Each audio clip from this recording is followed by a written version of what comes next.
the ship of gold, the Central America and the deep sea gold rush. Welcome to Adventure Hidden. Have you ever imagined a ship disappearing beneath the waves, taking with it a king's ransom in gold? A treasure so vast that its loss triggered a global financial crisis? This is the incredible true story of the SS Central America, the legendary ship of gold, and the extraordinary deep siege to reclaim its lost fortune over a century later. Before we plunge into this epic tale of disaster and discovery, make sure to hit that like button if you're fascinated by shipwrecks and lost treasure. And if you're new to Adventure Hidden, subscribe for more thrilling stories of hidden history and underwater mysteries. Now let's set sail into the past and explore the legend of the ship of gold. The mid-19th century was a time of unprecedented boom and expansion in the United States. The California Gold Rush, beginning in 1849, had unleashed a torrent of gold, transforming the nation and fueling global economies. But getting that precious metal from the remote goldfields of California to the East Coast and beyond was a perilous undertaking. Overland routes were long and dangerous, making sea travel the preferred method for transporting large quantities of gold. Paddle-wheel steamships, like the magnificent SS Central America, became vital arteries of this golden flow, connecting the wealth of the West with the financial centers of the East. If you're already intrigued by this pivotal moment in American history, don't forget to subscribe. We're about to delve into the dramatic events that led to the Central America's tragic sinking and the century-long quest to find its legendary cargo. Your support helps us bring these incredible historical stories to life. Chapter 1: The Golden Lifeline and the Fateful Voyage. Launched in 1853, the SS Central America was a state-of-the-art sidewheel steamer, a symbol of American ingenuity and progress.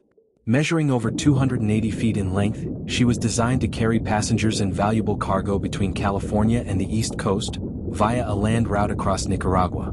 Passengers would sail from San Francisco to San Juan del Sur, cross Nicaragua by land, and then board another ship on the Atlantic side to reach their final destinations like New York. This was a faster, though still arduous, alternative to the long journey around Cape Horn. In the summer of 1857, the Central America embarked on what would become its ill-fated final voyage from Aspinwall, now Cologne, Panama. Aboard were hundreds of passengers, many of them gold miners returning east with their hard-earned fortunes. But the most significant cargo was the immense quantity of gold dust and ingots, an estimated 10 to 15 tons, representing millions of dollars in 1857 value, hundreds of millions if not over $1 billion in today's dollars. This gold was crucial to the financial stability of banks in New York and beyond. As the Central America steamed northward, she encountered increasingly heavy weather. By September 9, 1857, off the coast of North Carolina, the ship was battling a full-blown Category 2 hurricane. Strong winds tore at her sails and massive waves crashed over her decks. The ship began to take on water, and the engine room, the heart of the vessel, soon flooded. Without power, the Central America was at the mercy of the storm. For 2 terrifying days, the crew and passengers fought valiantly to keep the ship afloat, bailing water by hand and desperately trying to restart the engines. But the relentless force of the hurricane proved too much. On the evening of September 12, the Central America began to sink beneath the waves, taking with it a fortune in gold and the lives of over 400 people, in one of the worst maritime disasters in U.S. history. Chapter 2: The Financial Earthquake and the Birth of a Legend. The sinking of the SS Central America sent shockwaves far beyond the immediate tragedy. The immense loss of life was devastating, but the disappearance of so much gold had a catastrophic impact on the already fragile American economy. Banks in New York, which were heavily reliant on the Central America's cargo to back their reserves, were thrown into turmoil. The disaster is widely considered a major contributing factor to the financial panic of 1857, a severe economic downturn that gripped the nation and had international repercussions. In the aftermath of the sinking, the Central America quickly became known as the Ship of Gold, its lost treasure capturing the public imagination. Numerous attempts were made over the following century to locate the wreck, but the vastness of the Atlantic and the limitations of technology at the time made these efforts futile.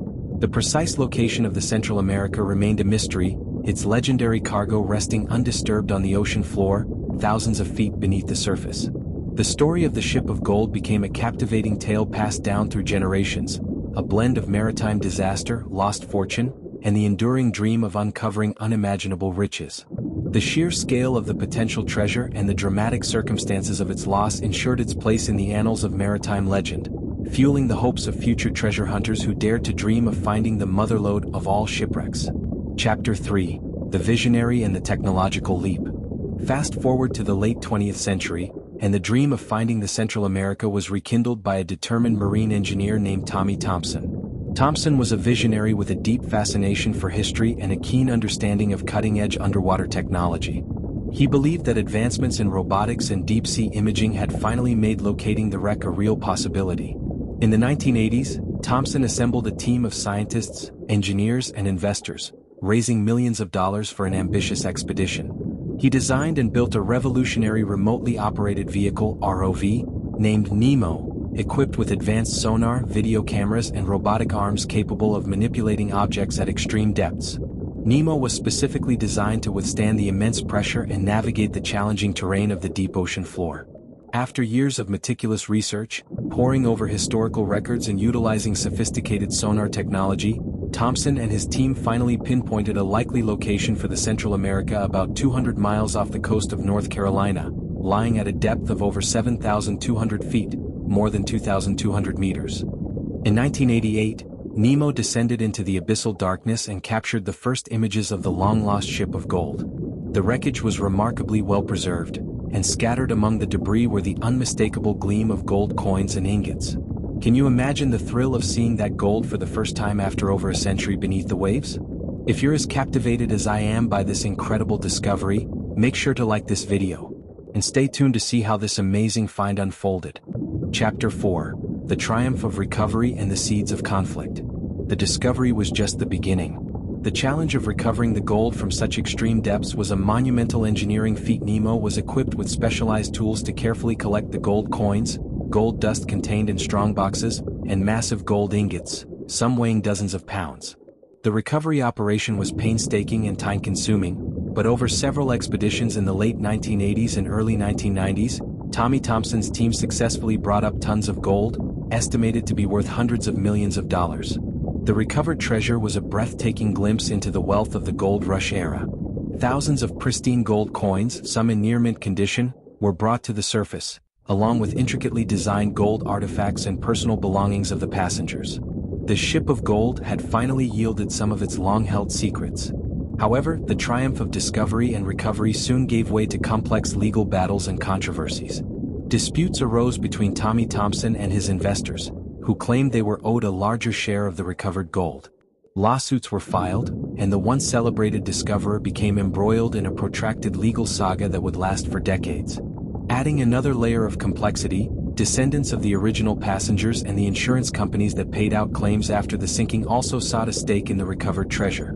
The ownership of the ship of gold and its contents became a tangled web of legal claims and counterclaims, highlighting the challenges and ethical considerations that often accompany the recovery of historically significant shipwrecks. Chapter 5: The Unrecovered Riches and the Enduring Mystery. Despite the significant amount of gold recovered from the SS Central America, it is widely believed that a substantial portion of its precious cargo still remains on the ocean floor. Estimates vary, but some experts suggest that as much as 2/3 of the original gold may still be lying within the wreckage. The vastness of the debris field and the logistical challenges of deep-sea recovery mean that a complete retrieval of the treasure may never be possible. The ongoing legal battles surrounding the recovered gold have further complicated any potential future expeditions to the site.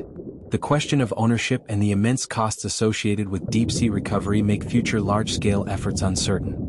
The story of the ship of gold serves as a powerful reminder of the fortunes lost beneath the waves and the incredible technological advancements that now allow us to reach these submerged time capsules. It's a tale of human ambition, ingenuity, and the enduring allure of gold.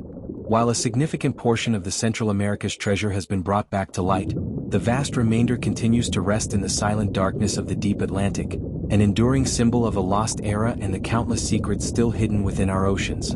The SS Central America, the Ship of Gold, represents a remarkable chapter in maritime history and the annals of treasure hunting. Its tragic sinking contributed to a global financial crisis, and its rediscovery over a century later showcased the incredible capabilities of deep-sea technology. While a significant fortune was recovered, the majority of its golden cargo likely remains untouched, a silent testament to a bygone era and the enduring mysteries of the deep. Thank you for joining us on this incredible voyage into the story of the Ship of Gold. If you enjoyed this tale of disaster and discovery, please like this video and share it with fellow history and treasure enthusiasts. And don't forget to subscribe to Adventure Hidden for more captivating stories of lost worlds, hidden treasures, and epic expeditions. Until our next adventure, keep exploring.